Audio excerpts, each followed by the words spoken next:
Yo, bu App Center. O'qiysizmi, o'qimaysizmi?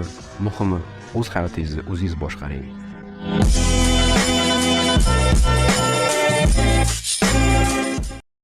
O'rtoq abituriyentlar va studentlar, hammaga assalomu alaykum. Bugun biz sizlar bilan bu videoda stроительство, qurilish sohasi bo'yicha kamgina gaplashamiz. Bu sohada o'qib kim bo'lib chiqsa bo'ladi, keyinchalik qayerlarda ishlasa bo'ladi, o'zi bu stроительство yo'nalishida nimalar bor. Shuni sizlar bilan bir marta ko'rib chiqamiz. O'ylaymanki, video sizlarga foydali bo'ladi. Sizlardan bitta like и bitta kommentariy. Тогда boshladik.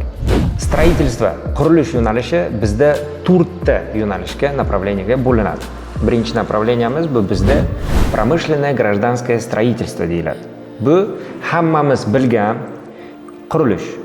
Hammamiz ko'rgan, bilgan, kimdirlar ishlagan mana shu qurilish. Bu высокоэтажный дома qurish, oddiy kommerческий помещениyalarni qurish. Ikkinchisi bu строительство автомобильных дорог и aerodromov degan yo'nalish. Bu yerda nima qilinadi? Bu yerda mashina yo'li quriladi. Aytaylik, Toshkentdan Samarqandgacha mashina yo'l qurish kerak. Agar siz shu fakultetni tugatgan bo'lsangiz, olib shu yo'lni qurasiz. Yoki строительство aerodromov deyiladi. Bu yerda siz aerodromlarda взлётная полоса degan narsa bor, samolyotlar uchadigan yo'l. Ana shuni qurasiz. Uchinchi yo'nalishingiz bu sizda bo'ladi строительство mostov и transportных tonnelей deyiladi. Bu yerda siz mostlarni qurasiz и tonnellar qurasiz. Bu yo'nalishga yana kiradi metro qurish ham. Строительство метрополитенов тоже mana shu yo'nalishga kiradi. И to'rtinchisi bu bizda eng oxirgi yo'nalish bu строительство уникальных зданий и сооружений degan направление. Bu yangi направление, yangi soha. Adashmasam oxirgi 3-5 yil davomida только bu fakultet chiqdi. Bu yerda nima qilinadi?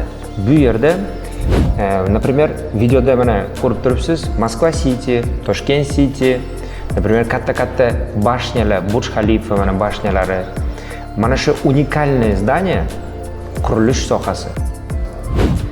Bu fakultetda 4-yo'nalishni tugatib chiqqaningizdan keyin siz faqat mana shundaqangi современный zdaniylar, сооружениyalar qurasiz.